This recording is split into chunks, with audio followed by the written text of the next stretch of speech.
Assalamualaikum warahmatullahi wabarakatuh. Bismillahirrahmanirrahim. La haula wala quwata illa billah. Amma ba'du. Kepada yang terhormat Bapak Kepala SD Negeri 21 bersama Bapak Ibu Dewan Guru.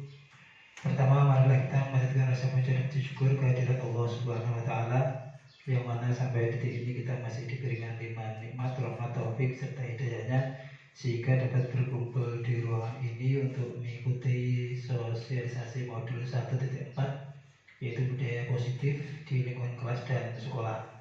Salawat serta salam semoga tetap terlimpahkan kepada junjungan kita Rasulullah Muhammad SAW yang selalu ditangani syafaatnya besok di yaumul qiyamah. Bapak Ibu, hari ini saya akan menyampaikan sosialisasi modul 1.4 terkait tugas saya sebagai calon guru penggerak tentang budaya positif di lingkungan kelas dan sekolah.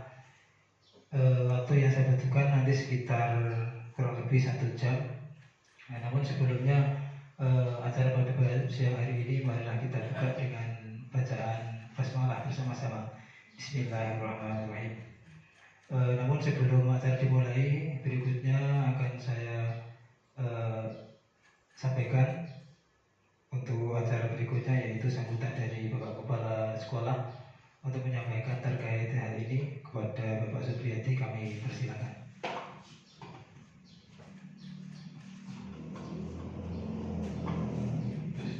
Assalamualaikum warahmatullahi wabarakatuh.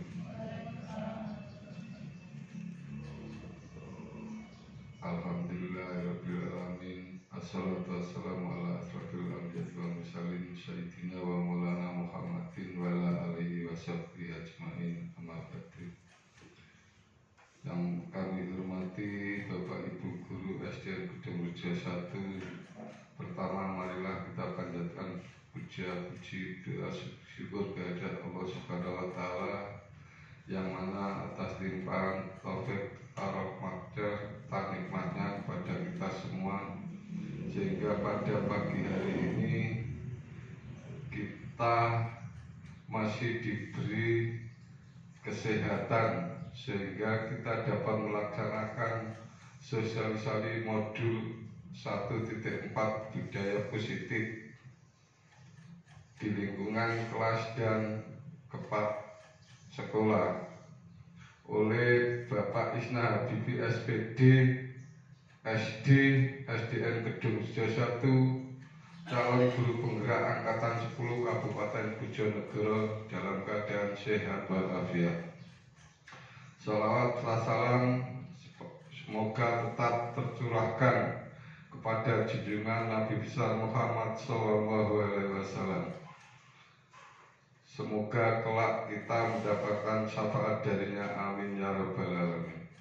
Bapak Ibu yang saya hormati, kali ini kita akan melaksanakan sosialisasi modul 1.4 budaya positif di lingkungan kelas dan sekolah yang nanti akan disampaikan oleh Pak Isna Habibi SPD SD selaku calon guru penggerak angkatan 10 Kabupaten Bojonegoro. Semoga kami doakan semoga Pak Isna nanti dapat lulus untuk pencapaian calon guru penggerak angkatan 10 ini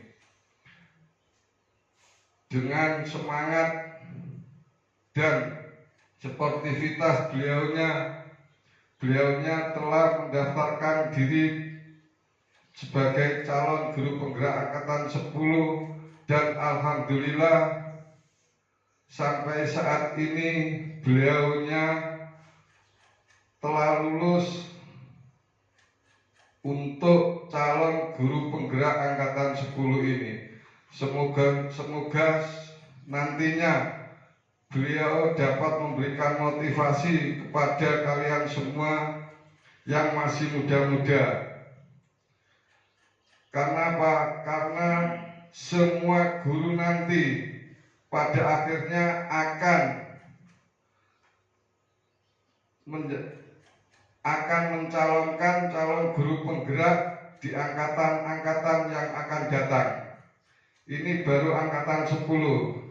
Nanti seterusnya ada angkatan 11. Mungkin Bapak Ibu yang telah mendaftarkan diri akan terekrut di tahun berikutnya. Demikian apa yang dapat sampaikan.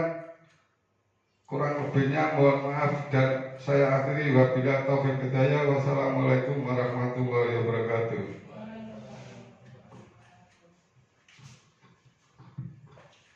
Terima kasih disampaikan kepada Bapak Kepala Sekolah. Bapak Ibu, sosialisasi ini saya lakukan sebagai tugas modul 1.4 terkait budaya positif.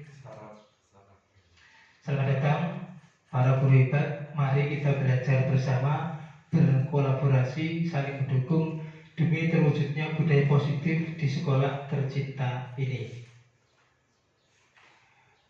Capaian belajar khusus pada hari ini yang pertama menjelaskan konsep budaya positif yang berdasarkan pada konsep perubahan paradigma stimulus respon ke teori kontrol serta nilai-nilai kebajikan universal.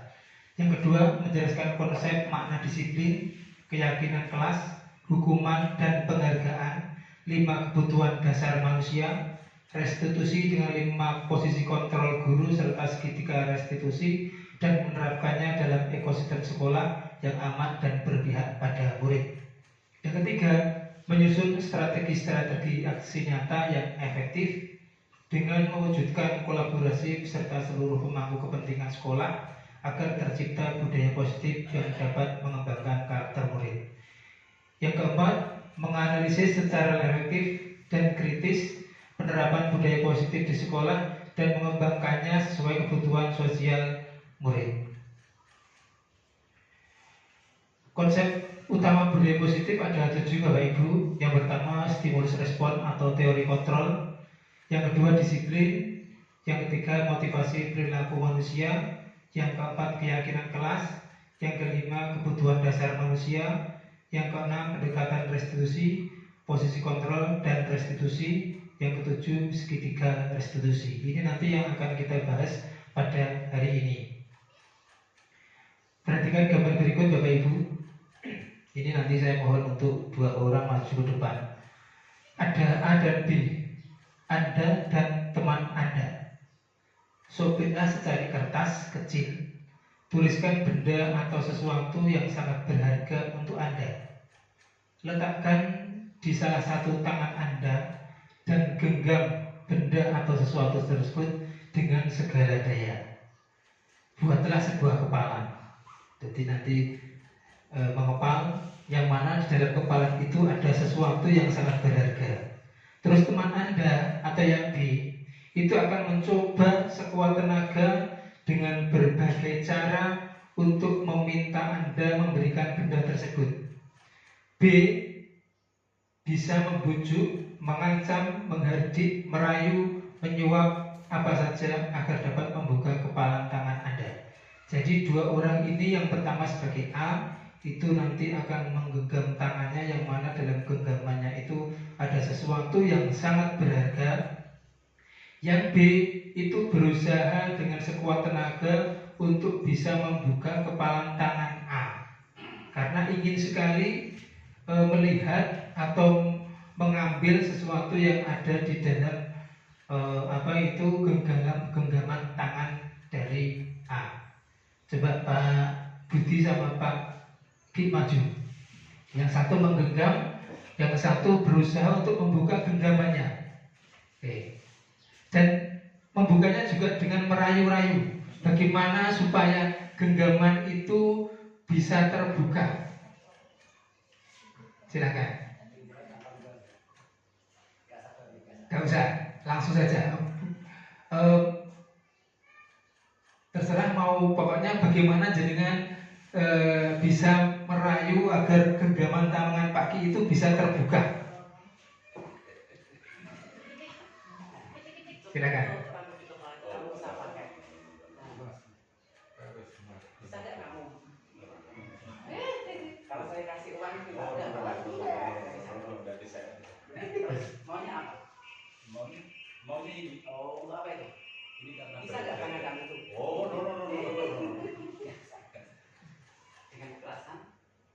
Di sini tadi ada memberikan, bisa membujuk, mengancam, menghardik, merayu, menyuap, apa saja agar dapat membuka kepala tangan.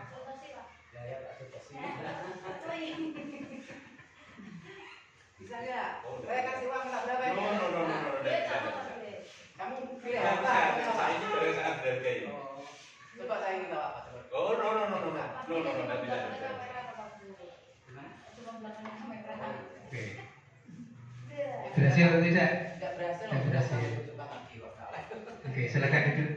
Nah, ini adalah gambaran dua orang yang ingin mempertahankan sesuatu yang dimilikinya, dan orang lain itu juga sama ingin mendapatkan sesuatu itu, tapi orang A ini berusaha bagaimana agar sesuatu itu tidak didapatkan oleh orang yang satunya atau teman Anda.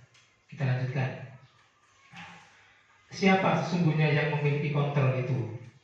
Ada stimulus respon, ada teori kontrol atau pilihan. Stimulus respon yang pertama, kita mencoba mengubah orang berpandangan sama dengan kita. Itu stimulus respon. Teori kontrolnya, kita berusaha memahami pandangan orang lain tentang dunia. Jadi kita itu tetap ingin berusaha mencoba mengubah pandangan orang itu sama dengan kita. Yang kedua, perilaku buruk dilihat dari kesalahan. Kalau teori kontrolnya atau pilihannya, semua perilaku memiliki tujuan. Jadi perilaku buruk yang dilihat itu pasti sebagai sebuah kesalahan. Rata-rata seperti itu. Yang ketiga, stimulus responnya, orang lain bisa mengontrol saya. Hanya Anda yang bisa mengontrol diri Anda. Jadi orang lain apakah bisa mengontrol saya? Ternyata teori kontrolnya, tidak ada yang bisa mengontrol diri Anda. Tidak ada. Tidak ada orang yang bisa mengontrol diri Anda, tidak ada. Yang keempat, pemaksaan ada pada saat bujukan gagal. Jadi ketika seperti tadi yang dipraktekkan oleh Pak Budi dan Pak G, ketika Pak Budi merayu dengan berbagai cara, dengan rayuan ucapan-ucapan, namun belum berhasil, tentu Pak Budi akan berusaha dan memaksa, karena bujukannya sudah gagal, sehingga dia akan memaksa bagaimana genggaman itu bisa terbuka dan Pak Budi bisa melihat dan memiliki yang ada di genggaman. Anda tidak bisa mengontrol orang lain. Nah, ternyata itu. Ternyata kita tidak bisa mengontrol orang lain. Model berpikir menang kalah, stimulus responnya. Teori kontrolnya, model berpikir menang-menang. Nah, jadi bedanya antara stimulus respon dengan teori kontrol adalah seperti itu. Yang berikutnya, kita lanjutkan dengan makna disiplin. Apa disiplin itu? Disiplin itu berasal dari bahasa Latin disciplina, yang artinya belajar. Mana asal dari kata ini berkonotasi dengan disiplin diri dari murid-murid. Ini dari Socrates Plato. Disiplin diri membuat orang menggali potensinya menuju sebuah tujuan, apa yang dia hargai. Namun dalam budaya kita, makna kata disiplin telah berubah menjadi sesuatu yang dilakukan seseorang pada orang lain untuk mendapatkan kepatuhan. Kecenderungan umum adalah menghubungkan kata disiplin dengan ketidaknyamanan, bukan dengan apa yang kita hargai atau pencapaian suatu tujuan. Ya, itu adalah makna disiplin.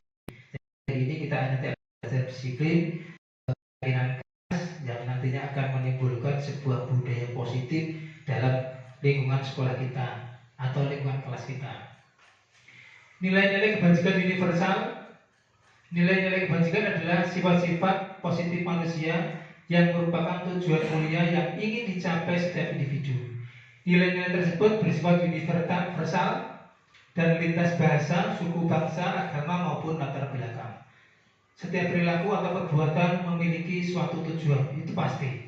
Perilaku atau perbuatan itu pasti memiliki tujuan.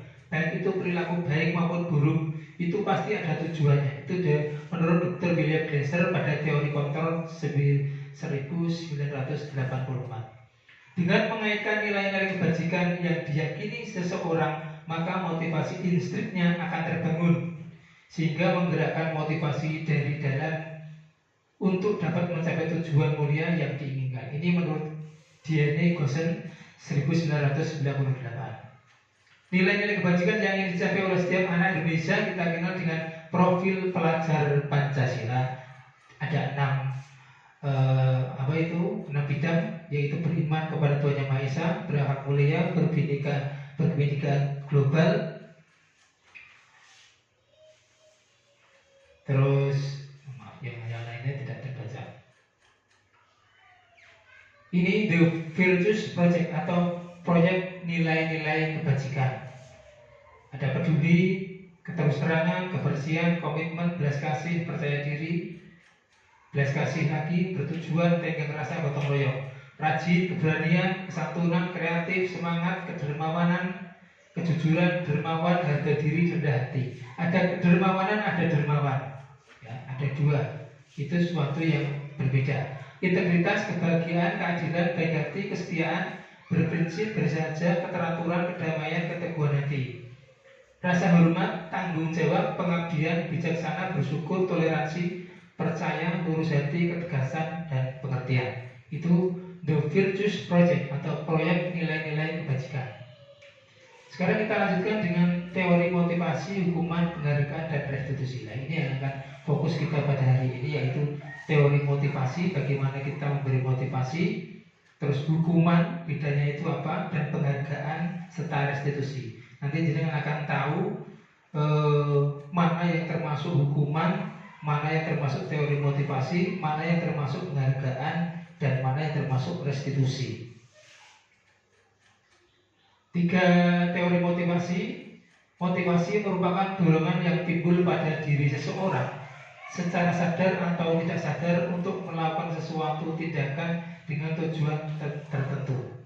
Jadi seseorang itu melakukan sesuatu itu mesti terdorong dari dirinya sendiri. Pasti ada motivasi, dorongan dari dalam dirinya. Ketika dia melakukan sesuatu, itu pasti ada dorongan dalam dirinya, yang mana dorongan itu selalu mengajak untuk melakukan sesuatu dengan tujuan tertentu. Pasti anak-anak itu ada motivasinya seperti itu dalam dirinya. Yang pertama, menghargai ketidaknyamanan dan hukuman.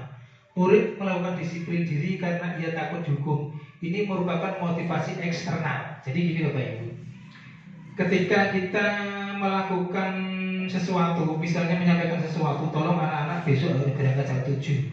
Jika tidak berangkat jam 7 tepat atau jam 7 kurang, atau jadi anak-anak datang lebih dari jam 7, nanti akan lari mengitari lapangan 10 kali. Ketika anak-anak itu datang ke sekolah sebelum jam 7 atau tepat jam 7, dia dasar datangnya itu bukan karena dia ingin melaksanakan disiplin pada dirinya, tapi karena ada motivasi eksternal tadi, karena takut dihukum. Jadi datangnya anak pagi itu karena dia takut dihukum, bukan karena dia ingin melaksanakan kedisiplinan tadi. Jadi itu yang pertama, menghindari ketidaknyamanan dan hukuman. Jadi yang pertama kita harus itu, jangan sampai kita membuat anak-anak tidak nyaman dan selalu memberi hukuman. Yang kedua, mendapatkan imbalan atau penghargaan dari orang lain. Murid melakukan disiplin karena ia ingin mendapat imbalan. Itu merupakan motivasi eksternal juga atau dari luar. Contoh, anak-anak tolong besok tugasnya dikerjakan. Jika anak-anak mengerjakan tepat waktu, nanti ibu akan memberikan sebuah hadiah. Nah, itu termasuk motivasi eksternal yang datang ke anak, sehingga anak itu mau melaksanakan, tapi dia melaksanakannya itu karena imbalan, bukan karena dia memang sudah menjadi tugas dia sebagai seorang murid untuk melaksanakan tugas atau mengerjakan PR misalnya, tapi karena ada dorongan tadi, dorongan dari luar. Nah, itu termasuk juga motivasi eksternal. Dia akan mendapatkan imbalan jika dia mengerjakan PR tadi. Itu termasuk teori mendapatkan imbalan atau penghargaan dari orang lain. Yang ketiga, menghargai nilai-nilai kebajikan diri sendiri. Murid melakukan disiplin diri karena sadar akan nilai kebajikan dirinya. Ini merupakan motivasi internal. Nah, ini yang harus kita bangun ke anak-anak, bahwa nilai kebajikan itu harus muncul pada diri anak-anak. Bagaimana anak-anak itu bisa melaksanakan tugas, bagaimana anak-anak itu bisa disiplin, tapi itu muncul dari motivasi dirinya sendiri, bukan karena dia ingin mendapatkan imbalan atau hadiah, bukan karena dia takut dihukum, tapi dia akan melaksanakan karena itu muncul dari dirinya sebagai sebuah nilai kebajikan dalam dirinya sendiri. Itu yang harus kita tanamkan ke anak-anak, agar anak-anak itu benar-benar memiliki nilai kebajikan dalam dirinya sendiri. Jadi 3 ini yang menjadi 1 dan 2, menghindari ketidaknyamanan dokumen harus kita hindari, mendapatkan imbalan penghargaan dari orang lain. Ini sewaktu-waktu bisa. Maksudnya sekali 2 kali tidak apa-apa kita lakukan, tapi tidak boleh terus-menerus. Karena nanti anak akan terbiasa ketika melakukan sesuatu karena dia mendapatkan imbalan, bukan karena dari dalam dirinya sendiri. Untuk yang ketiga itu yang harus kita laksanakan. Apa itu merdeka? Merdeka itu artinya tidak hanya terlepas dari perintah, akan tetapi juga cakap buat memerintah diri sendiri. Itu artinya merdeka. Saya ingin ke sana, saya mau melakukan ini. Itu namanya merdeka. Ya, bukan hanya terlepas dari perintah. Ini menurut Ki Hajar Dewantara, Pemikiran Konsepsi Keteladanan Sikap Merdeka, cetakan kelima 2013 halaman 469. Itu arti merdeka. Artinya tidak hanya terlepas dari perintah, tetapi juga cakap buat memerintah diri sendiri. Dihukum oleh penghargaan, bahwa penghargaan berlaku sama dengan hukuman. Dalam arti meminta atau membujuk seseorang melakukan sesuatu untuk memenuhi suatu tujuan tertentu dari orang yang meminta atau membujuk. Dorongan eksternal dan akan ada faktor ketergantungan. Beberapa dampak dari pemberian penghargaan. Jadi gini Bapak Ibu, suatu pemberian penghargaan kepada seorang anak itu memang bisa, boleh. Suatu contoh ketika anak itu mendapatkan prestasi di kelasnya, peringkat 1, 2, 3, kita beri hadiah, itu tidak apa-apa. Tapi ada pengaruhnya. Yang pertama pengaruh jangka pendek dan jangka panjang. Yang pertama penghargaan menghukum, yang ketiga penghargaan mengurangi ketepatan, yang keempat penghargaan tidak efektif, yang kelima penghargaan merusak hubungan, yang keenam penghargaan menurunkan kualitas, yang ketujuh penghargaan mematikan kreativitas, yang kedelapan penghargaan mengurangi motivasi intrinsik. Jadi ini pengaruh-pengaruh dari kita memberikan sebuah penghargaan ada 8 itu, ya. Jadi ada pengaruh jangka pendek dan ada pengaruh jangka panjang. Penghargaan yang menghukum itu sebuah penghargaan bisa kita lakukan, tapi itu termasuk kategori menghukum. Yang kedua penghargaan mengurangi ketepatan. Jadi kita dikatakan melakukan sesuatu kurang tepat sehingga kita memberikan sebuah penghargaan. Yang keempat penghargaan tidak efektif. Yang kelima penghargaan merusak hubungan. Contoh, ketika kita memberikan suatu hadiah kepada anak, misalnya kita beri soal, nanti yang bisa mengerjakan saya beri penghargaan ini atau saya beri hadiah ini. Nah, ketika anak-anak itu merasa tidak bisa, dia pasti akan menyerah. Saya mulai hadiah paling sikai, yang dapat hadiah pasti hanya anak itu saja. Saya tidak akan pernah dapat. Itu nantinya akan merusak hubungan antara anak yang selalu mendapatkan hadiah dengan anak yang tidak pernah mendapatkan hadiah. Yang berikutnya penghargaan menurunkan kualitas. Nah, kualitas anak itu tentunya akan menurun karena dia merasa seolah-olah tidak ada harganya atau merasa tidak ada artinya lagi ketika dia melakukan sesuatu. Yang ketiga mematikan kreativitas juga sama. Dia merasa kreativitas yang dia laksanakan selama ini tidak ada harganya, sehingga dia seolah-olah termatikan kreativitasnya. Yang kedelapan, penghargaan mengurangi motivasi intrinsik. Nah, ini tentunya akan menghilangkan motivasi dari dalam dirinya ketika kita memberikan sebuah penghargaan. Jadi anak-anak akan melakukan sesuatu karena mendapatkan imbalan, bukan karena dari dalam dirinya. Itu akan mengurangi motivasi intrinsiknya ketika kita sering memberikan penghargaan. Bentuk program kebajikan atau apresiasi. Dalam memberikan apresiasi atau pengakuan perlu diingat beberapa hal. Yang pertama, beri pengakuan secara khusus, beri pengakuan secara pribadi, beri pengakuan kepada semua murid atau bergantian, beri pengakuan secara konsisten dan fokus pada proses. Nah, ini 5 bentuk program kebajikan atau apresiasi. Beri pengakuan secara khusus. Jadi kita memberikan mengakui seorang anak itu memang dia pandai atau pintar misalnya, itu karena kita mau secara khusus, ada perlakuan khususnya. Yang berikutnya pengakuan secara pribadi. tentunya kita lakukan kepada seorang anak. Beri pengakuan kepada semua murid itu bergantian, itu juga harus kita laksanakan sebagai bentuk program kebajikan. Jadi tidak hanya satu murid saja, tapi bergantian. Jadi biar anak itu merasa semuanya merasa diberi sebuah penghargaan. Yang kelima, beri pengakuan secara konsisten atau konsisten itu berarti dilakukan secara terus-menerus, tidak berhenti. Yang kelima, fokus pada proses. Bagaimana proses yang kita laksanakan itu dilaksanakan dengan baik. Itu namanya fokus pada proses. Contoh pengakuan atau apresiasi. Yang pertama, pembuka. Kemarin saya perhatikan nilai kebajikan, rasa empatimu besar sekali. Situasinya pada saat menolong murid baru di kelas kita. Yang pembuka, saya menghargai nilai kebajikan kepedulianmu. Situasinya pada saat kamu membantu teman-temanmu di tugas kelompok.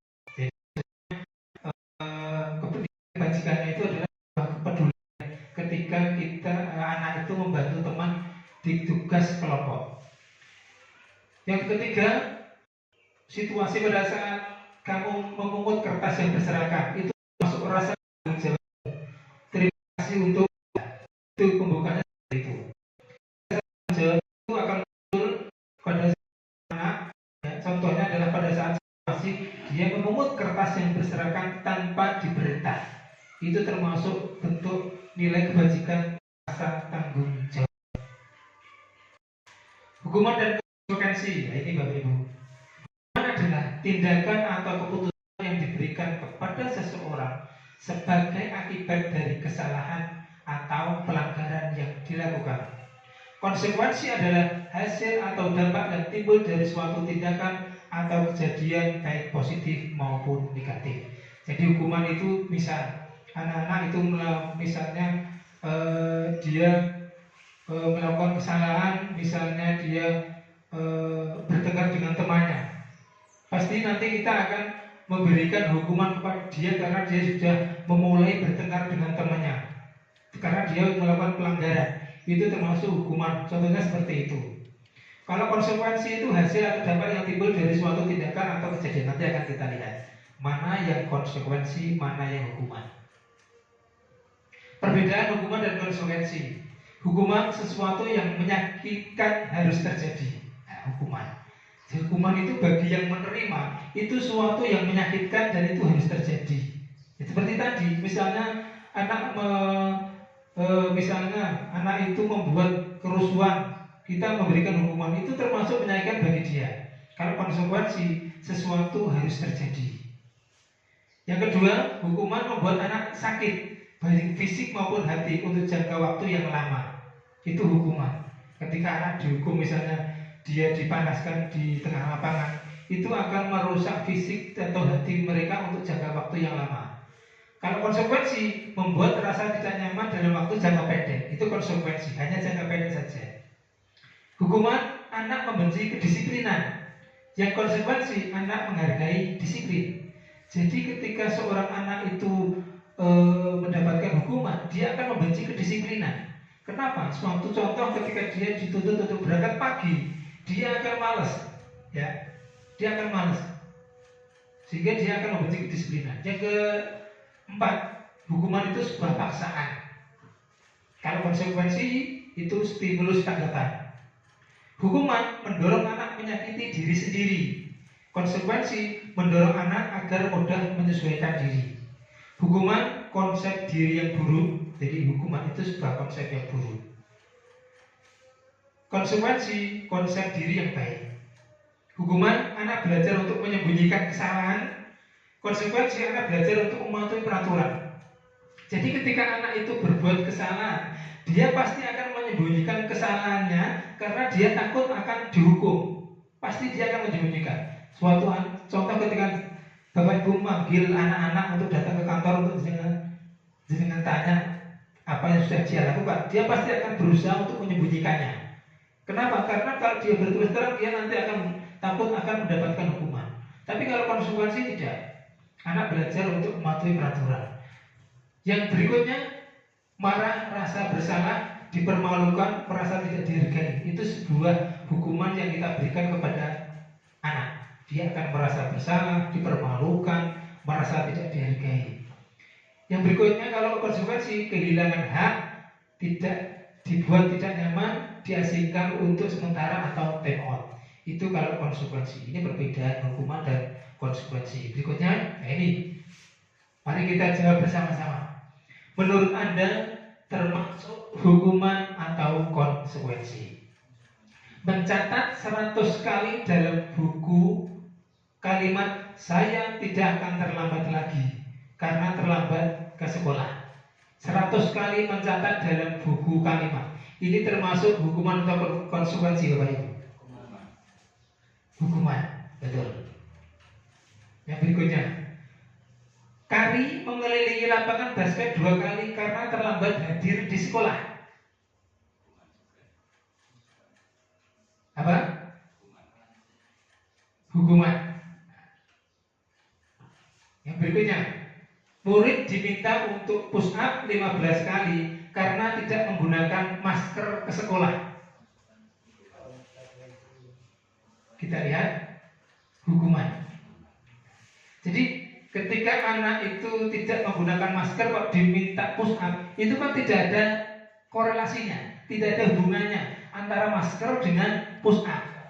Termasuk itu terlambat hadir dengan mengenai lapangan tidak ada korelasinya, tidak ada hubungannya.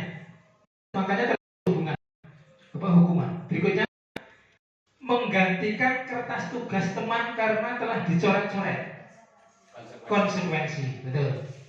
Jadi konsekuensi itu sesuatu yang dilakukan tapi ada hubungannya. Itu namanya konsekuensi. Yang berikutnya, menggantikan tumpahan air di meja tulis karena tersenggol pada saat belajar. Konsekuensi. Yang berikutnya, murid disuruh tidak mengenakan sepatu seharian di sekolah karena tidak memakai sepatu hitam. Ada hukuman, ada konsekuensi. Murid disuruh tidak mengenakan sepatu seharian di sekolah karena tidak memakai sepatu hitam. Hukuman. Yang terakhir, lari mengelilingi basket 2 kali karena terlambat 10 menit untuk pelajaran PJOK. Lari mengelilingi lapangan basket 2 kali karena terlambat 10 menit untuk pelajaran PJOK. Konsekuensi.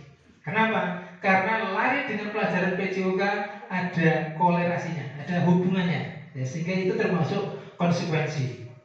Nah, jadi itu bedanya hukuman dan konsekuensi seperti itu. Jadi kalau hukuman itu seperti nomor 1, mencatat 100 kali dalam buku kalimat saya tidak akan terlambat sekali, itu termasuk hukuman, bukan konsekuensi, karena tidak ada hubungannya. Terlambat dengan menulis tidak ada hubungannya. Yang berikutnya, apa itu restitusi? Restitusi adalah proses menciptakan kondisi bagi murid untuk memperbaiki kesalahan mereka sehingga mereka bisa kembali pada kelompok mereka dengan karakter yang lebih kuat.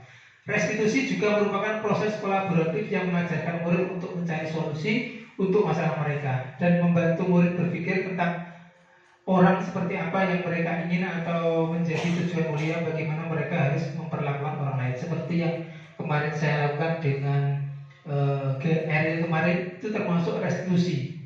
Bagaimana dia melakukan kesalahan, terus saya tanya kenapa dia melakukan seperti itu, Pak, dia pasti ada rasanya.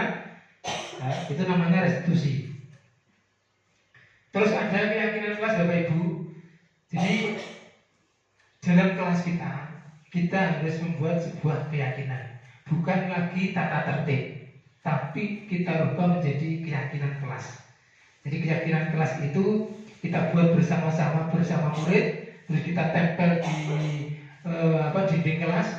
Mengapa keyakinan kelas? Mengapa tidak peraturan kelas saja? Mengapa kita memiliki peraturan tentang penggunaan helm pada saat mengendarai kendaraan roda 2 atau motor? Mengapa kita memiliki peraturan tentang penggunaan masker dan mencuci tangan setiap saat?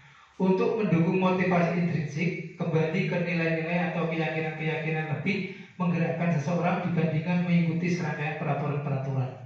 Jadi mengapa harus keyakinan kelas dan mengapa tidak peraturan kelas saja? karena keyakinan kelas itu lebih akan mendorong anak-anak untuk melakukannya. Kalau peraturan itu seolah-olah itu sebagai suatu penghalang dia melakukan sesuatu, jika tidak dia akan mendapatkan konsekuensi seperti ini, mendapatkan hukuman seperti ini dan lain sebagainya, sehingga dirubah menjadi keyakinan kelas. Yang berikutnya ini di kolom tengah sendiri yang umum itu peraturan kelas. Di dalam peraturan kelas itu nanti akan tercipta sebuah keyakinan kelas.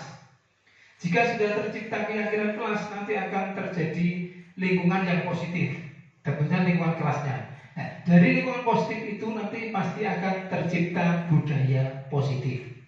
Nah, makanya kita berawal dari peraturan kelas, keyakinan kelas, lingkungan positif dan budaya positif. Peraturan kelas kita ubah menjadi keyakinan kelas, ya, yang mana keyakinan kelas itu nanti akan menciptakan lingkungan yang positif.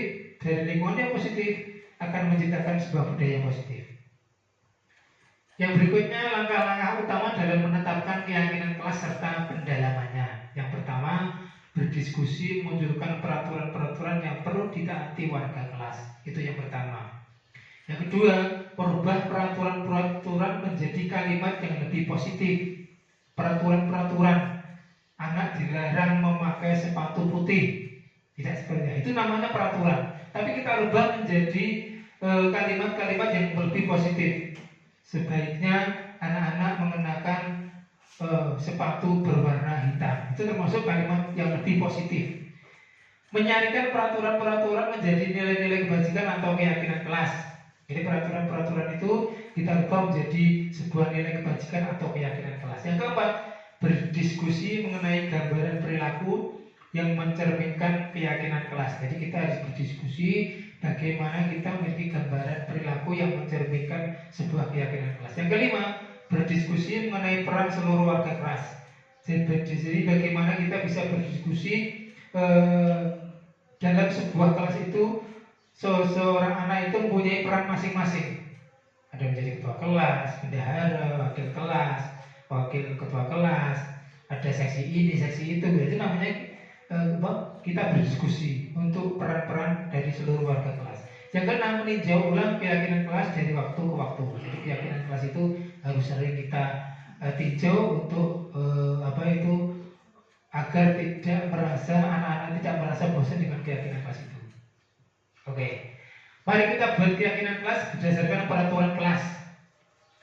Peraturan kelas yang ini keyakinan kelas. Peraturan kelasnya selalu mengembalikan buku pada tempatnya. Keyakinan kelasnya termasuk tanggung jawab. Jadi mengembalikan buku pada tempatnya itu termasuk tanggung jawab. Keyakinan kelasnya seperti itu. Yang berikutnya, dilarang mengganggu orang lain. Keyakinan kelasnya menghormati orang lain. Yang berikutnya, hadir di sekolah 15 menit sebelum pembelajaran dimulai. Ini keyakinan kelasnya termasuk apa? Disiplin dan tanggung jawab. Mengumpulkan tugas tepat waktu. Ini termasuk apa? Disiplin dan tanggung jawab. Ya, tepat waktunya itu termasuk disiplin. Mengumpulkan tugas itu termasuk tanggung jawab bagi dia, karena dia sudah mendapatkan tugas dari bapak ibu gurunya. Dilarang menggunakan narkoba. Ini apa termasuk? Kesehatan. Yang berikutnya, bergantian atau menunggu giliran. Ini termasuk apa? Menghormati orang lain dan bersabar. Ketika kita bergantian atau menunggu giliran, itu kita dituntut untuk bersabar dan pasti menghormati orang lain. Bagaimana kita menghormati orang lain ketika bergantian atau menunggu giliran? Kita tidak menyelek orang yang ada di depan kita, dan kita bersabar di posisi kita sambil menunggu antrian kita ketika kita harus datang ke suatu tempat. Itu namanya menghormati orang lain dan bersabar. Jika tidak sabar itu tidak akan bisa terjadi. Ya, makanya itu termasuk menghormati orang lain dan bersabar. Gunakan masker. Ini termasuk kesehatan. Yang berikutnya, jangan berlari di kelas. Itu termasuk keselamatan dan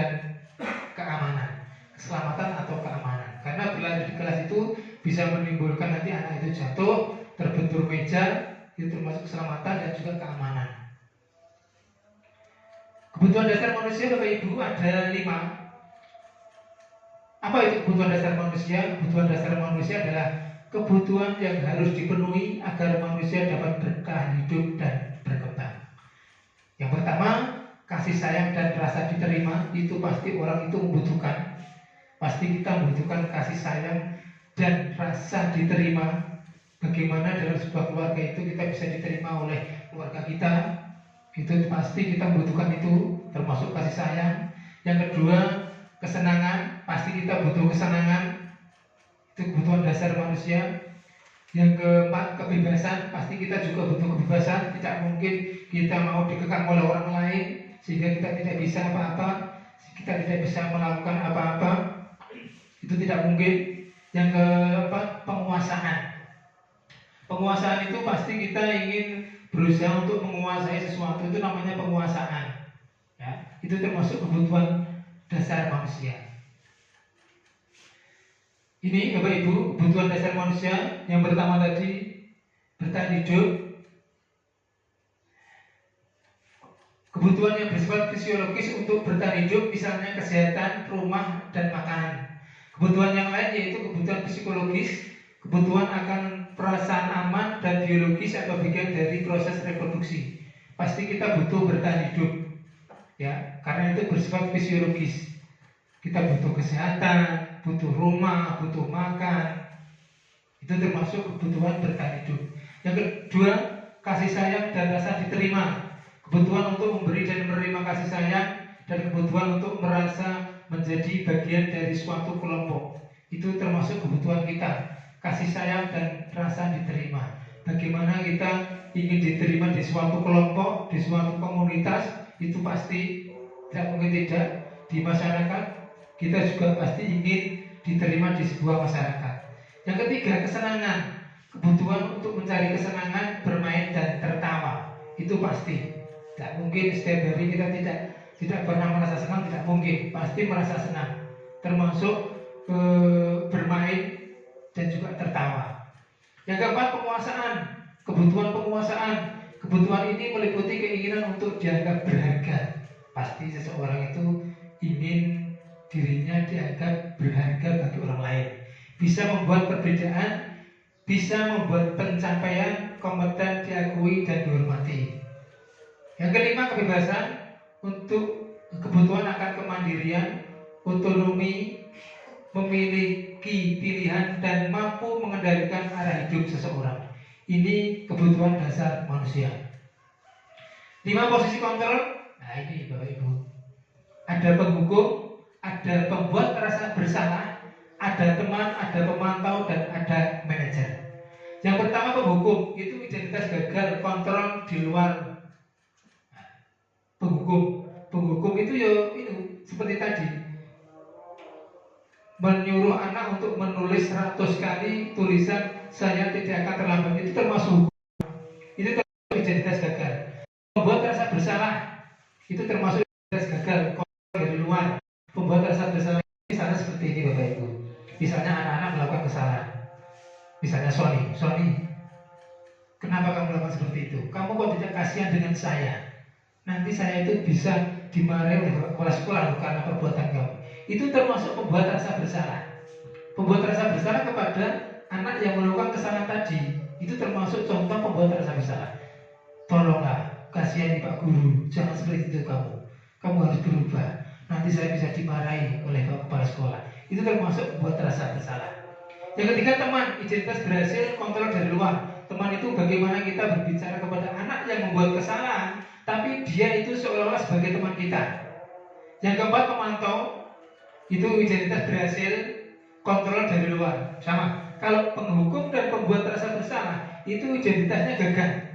Tapi kalau teman dan pemantau, identitasnya berhasil dan kontrol dari luar. Yang keempat, manajer. Manajer itu identitas berhasil dan kontrol dari dalam. Itu manajer. Contoh penerapan 5 posisi kontrol. Contoh kasus, siswa sering terlambat piket ketika jadwalnya piket kelas. Posisi kontrol sebagai penghukum, patuhi aturan kelas lalu berdiri di depan barisan. Ini termasuk posisi kontrol sebagai penghukum. Ketika anak sering datang terlambat ketika jadwal piketnya, dia tidak melaksanakan piketnya dan dia datang terlambat, itu pasti konsekuensi hukumnya seperti itu. Patuhi aturan sekolah lalu berdiri di depan barisan. Nah, itu posisi kontrol sebagai penghukum seperti itu. Yang diucapkan sebagai penghukum pasti seperti itu. Berdiri di depan barisan. Yang kedua, posisi kontrol sebagai pembuat rasa bersalah.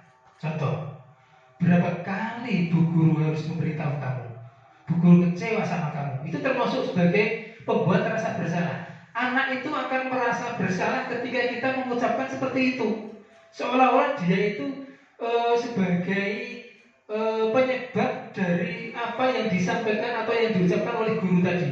Bu guru kecewa sama kamu. Berapa kali bu guru harus memberitahu kamu. Nah, ini ketika anak sering datang terlambat piket, ketika jadwalnya piket, itu sebagai posisi kontrol atau posisi kontrol sebagai pembuat rasa bersalah, itu contohnya seperti itu. Berapa kali bu guru harus memberitahu kamu, bu guru kecewa sama kamu. Itu termasuk membuat rasa bersalah. Yang ketiga, posisi kontrol sebagai teman. Siswa sering sama, kasusnya sama. Ayolah yang tertib, buat bu guru bangga. Kali ini tidak apa-apa kamu salah. Itu sebagai posisi kontrol sebagai teman. Jadi bagaimana kita berucap kepada anak yang membuat kesalahan, dia tidak melaksanakan piketnya atau dia datang terlambat ketika jadwal piketnya, piket kelasnya, guru akan mengucapkan ayolah yang tertib, buat bu guru bangga. Kali ini tidak apa-apa kamu salah. Nah, itu sebagai teman. Yang keempat, posisi kontrol sebagai pemantau. Kamu sudah melanggar apa peraturan dan konsekuensinya. Nah, itu kita sampaikan ke anak yang membuat kesalahan tadi, atau dia datang terlambat pada jadwal piket kelasnya. Itu kita tanya, kamu sudah melanggar apa peraturan dan konsekuensinya. Nah, itu sebagai pemantau.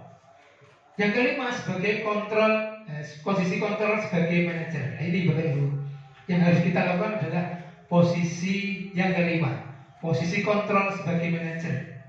Ketika ada siswa datang terlambat atau sering terlambat piket ketika jadwal piket kelas, apakah kamu tahu kesalahanmu? Kira-kira bagaimana kamu akan memperbaiki kesalahan ini? Nah, ini sebagai manajer. Jadi kalau manajer itu tidak seperti yang atas ini, tidak memberi hukuman, ya, juga tidak membuat anak itu merasa bersalah atas perbuatan dia. Maksudnya itu dia dengan perbuatannya itu dia membuat gurunya seolah-olah gurunya itu nanti akan mendapat teguran dari kepala sekolah, sehingga anak itu merasa bersalah karena telah membuat gurunya seperti itu bukan yang ketiga. Ya, tapi untuk posisi manajer, posisi kontrol sebagai manajer itu bagaimana kita menanyakan kepada anak tersebut atas kesalahan yang telah diperbuat dan bagaimana anak itu akan memperbaiki kesalahannya. Itu contoh penerapan 5 posisi kontrol. Jadi bagaimana kita ketika nanti ada anak yang berbuat kesalahan, itu tidak langsung kita hukum, tidak langsung kita salahkan, tapi yang pertama adalah bagaimana kita memberi pertanyaan atau tanya kepada anak tersebut atas kesalahan yang telah dia lakukan. Dia bisa menjelaskan kesalahannya atau tidak, kita tanya.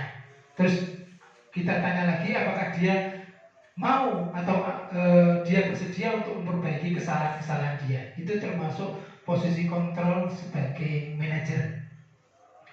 Segitiga restitusi itu apa? Segitiga restitusi atau restitution triangle adalah tahapan untuk memudahkan para guru dan orang tua dalam melakukan proses untuk menyiapkan anaknya untuk melakukan restitusi. Seperti saya sampaikan di depan tadi bahwa restitusi itu seperti yang saya lakukan pada Eril kemarin. Segitiga restitusi itu Bapak Ibu ada validasi tindakan yang salah, menanyakan keyakinan, menstabilkan identitas. Kemarin ketika Eril saya panggil, itu saya melakukan 3 ini. Ketika dia kasus yang pertama, Eril dia marah-marah kepada temannya karena temannya sudah mencontek hasil ulangan dia, padahal dia sudah berusaha belajar dengan sungguh-sungguh, tapi temannya tinggal mencontek saja. Dia marah, sehingga dia marah kepada temannya dan tidak sengaja dia sampai menggedor meja. Terus saya tanya, validasi tindakan yang salah. Validasi tindakan yang salah itu kita cross check. Kenapa dia melakukan seperti itu? Ya, dia tahu kenapa dia melakukan seperti itu. Dia menjawab, saya kesal. Itu termasuk tindakan salah. Kamu tentu punya banyak alasan, tentu punya alasan mengapa melakukan itu. Nah, itu termasuk validasi tindakan yang salah. Ya. Kita tanya, kenapa dia melakukan seperti itu? Kalau kemarin saya tanya, saya kesal sih. Saya sudah belajar dengan sungguh-sungguh di rumah, tapi di sini langsung dicontek oleh teman saya. Adakah cara yang lebih efektif untuk mendapatkan apa yang kamu butuhkan? Yang ketiga, menanyakan keyakinan kelas apa yang telah kita sepakati. Jadi kita menanyakan keyakinan. Ketika anak melakukan sesuatu, kita tanya, ketika kamu marah dengan temanmu, itu kira-kira keyakinan kelas apa yang sudah kamu langgar? Karena kita kan sebelumnya sudah membuat keyakinan kelas tadi. Keyakinan sudah kita buat, keyakinan kelas, terus kita sampaikan ke anak-anak, tapi ternyata anak-anak masih ada yang melanggar keyakinan kelas itu.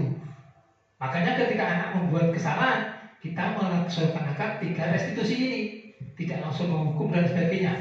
Kita panggil anak tersebut, kita tanya kenapa dia melakukan itu, terus keyakinan kelas apa yang telah dia langgar, ya. Terus menstabilkan identitas. Dan kita sampaikan ke dia bahwa setiap orang itu pasti punya kesalahan. Saya juga pernah melakukan kesalahan. Tapi bagaimana kalian bisa atau kamu bisa memperbaiki kesalahan tersebut? Itu termasuk menstabilkan identitas. Kamu ingin menjadi orang yang seperti apa? Itu termasuk keyakinan, menanyakan keyakinan. Yang berikutnya, menstabilkan identitas. Untuk membuat anak yang merasa gagal karena telah berbuat salah menjadi positif terhadap dirinya. Jadi bagaimana anak itu ketika dia melakukan kesalahan, dia tetap menjadi anak yang positif, atau dia di dalam dirinya itu tetap muncul sebuah pemikiran yang positif. Yang pertama, berbuat salah itu hal yang manusiawi. Jadi maksudnya kata-kata ini, kalimat ini kita sampaikan ke anak-anak dengan tujuan anak itu akan menjadi positif terhadap karena kesalahan itu akan menjadikan sebuah positif dalam dirinya. Tidak ada manusia yang sempurna, sehingga dia itu tidak merasa gagal, tidak merasa dia itu anak yang paling salah terus, tidak. Bu guru juga pernah melakukan kesalahan seperti itu. Itu yang harus kita ucapkan. Kita bisa menyelesaikan ini. Bapak Ibu tidak tertarik mencari siapa yang salah, tapi Bapak Ibu ingin mencari solusi dari permasalahan ini. Jadi itu yang perlu kita sampaikan ke anak-anak. Yang berikutnya, apakah kamu sedang menjadi teman yang baik buat dirimu sendiri? Nah, itu yang harus kita tanyakan ke anak-anak ketika anak itu melakukan sebuah kesalahan. Yang berikutnya, validasi kebutuhan. Tadi yang pertama kan ini, menstabilkan identitas.